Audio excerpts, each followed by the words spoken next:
Okay. This is the North End. This is the North End. Hey guys, JP, California, coming at you guys from another beautiful, sunny Southern California that is all doom and gloom in this young villain's heart. God dang it, I hate to be right. But it's showing, it's looking like I am right. And I love being right, but I hate it when it comes at this cost. Sometimes I'd rather be wrong. Need to be humbled sometimes with some Villa wins. You know, some things that show that Villa is not going backwards, but it just doesn't look that good. So let's look at these 5 things that we learned about Aston Villa against Nottingham Forest today. Number 1, Cameron Archer, starting to make his game time. Finally, the kid is getting a look in, and he got a solid 25 or 30 minutes. It was really good to finally see Cameron Archer get in there and get some game time, and he looked good. He had a great dribble where he literally dribbled the whole length of the field looking for players to get up with him and attack at Nottingham Forest to catch him out, and we just couldn't get up and support him. He hustled, he bustled. He had one golden opportunity to put a ball in on goal at the back post, and he chose the wrong option to go across the face of goal to try and get it to somebody else coming in the back post, and nobody was there for him.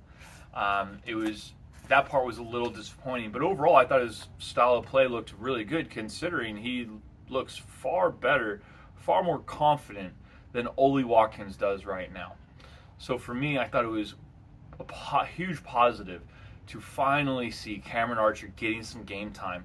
Now, hopefully, Steven Gerrard doesn't forget about him and need reminding him during one of the next press conferences. If you haven't heard about that, he did have a little snip at one of the other reporters after the last game. But I'm glad to see him get time, and he looked good. He looked no worse than Ollie Watkins. Our number 2 thing, captain issues.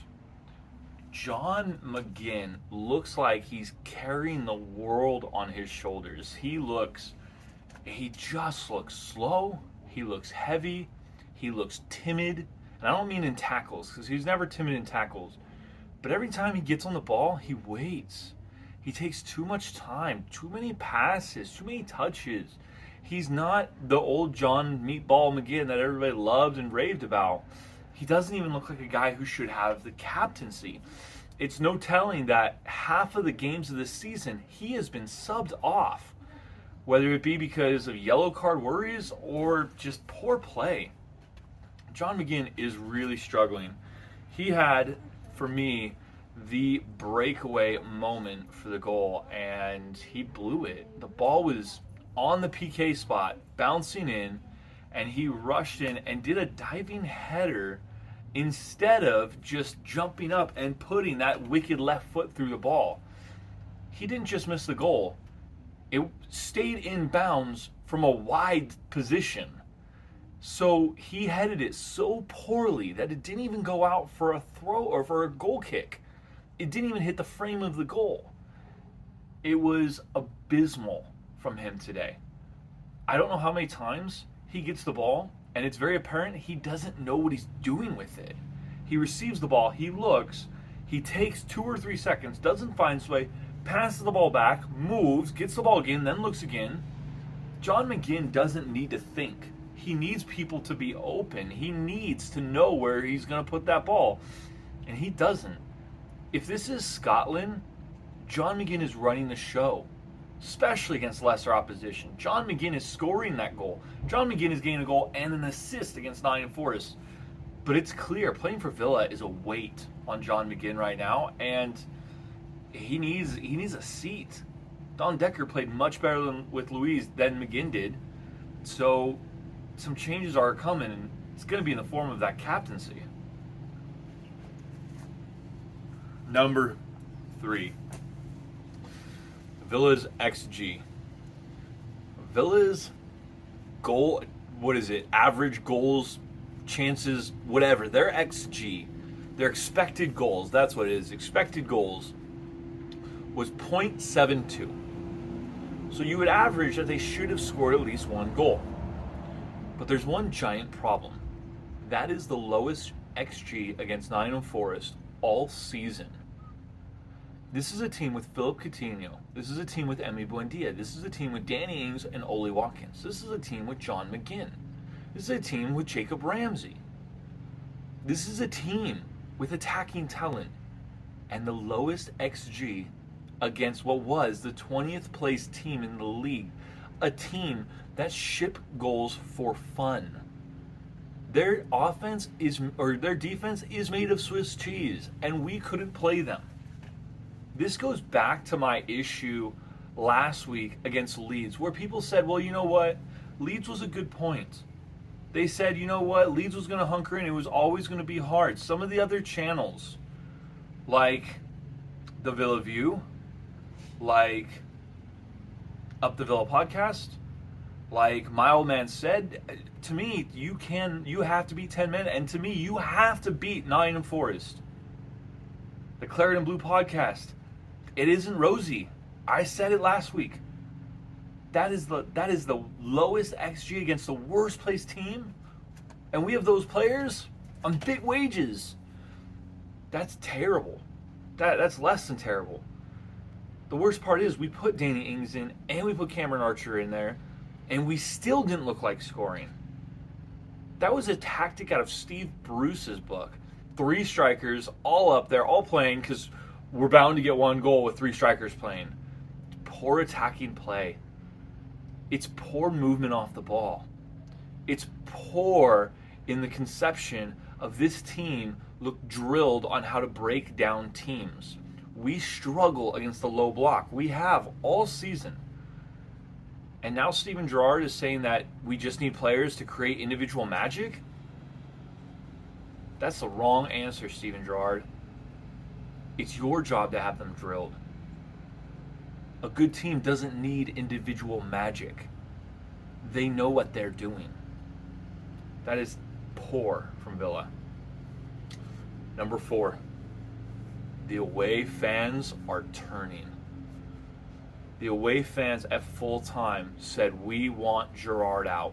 Quoted from Matt Stokes, a really reliable Villa correspondent, fan, YouTuber. Matt was saying that even the away fans are turning, and if the away fans are turning, it's over. That's how it's always been at Villa. When the away fans turn, you can sure bet the next game that's a negative, the home fans will let the TV hear it. It's not good enough. And both our owners were at the game today.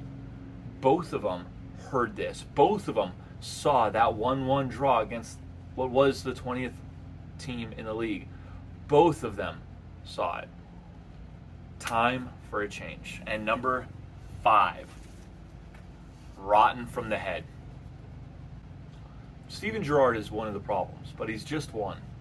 The guy who put him in charge, Christian Purslow, his head has to be on the chopping block too. He's the one who fired Dean Smith. He didn't bring in Dean Smith. He's the one who fired him. He's the one who brought in Steven Gerrard. He's the one that said when he fired Dean Smith, continuous improvement is needed. Are we better off a year on? Dean Smith had 10 points from 11 games, I believe. We're at 9 points from 9 games. Dean Smith got fired for not having these exact players playing better. Now he has Phil Coutinho in the side. Now he has Leon Bailey fit most of the time, playing. Now he has Danny Ings playing.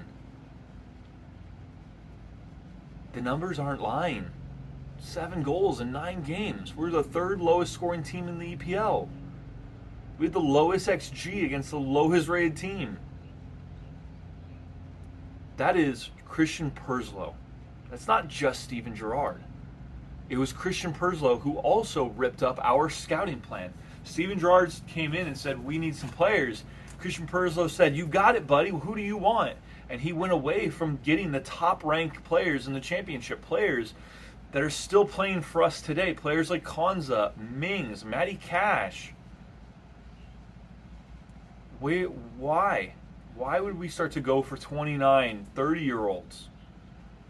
Now we have an inflated wage bill under Christian Purslow. Now we have the 7th highest wage bill under Christian Purslow, and we look like relegation fodder.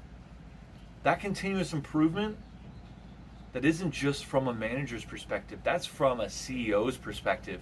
And under Christian Purslow, I don't think there's been a lot of continuous improvement.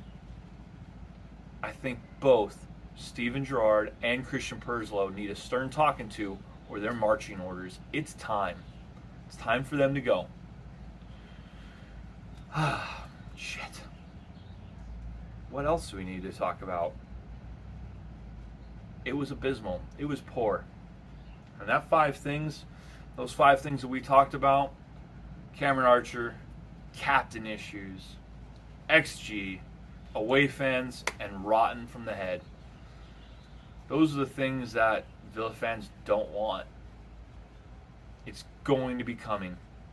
Steven Gerrard, Christian Purslow, they look like they're playing or they're coaching or they're running the club for their own face, not for what's best for Villa.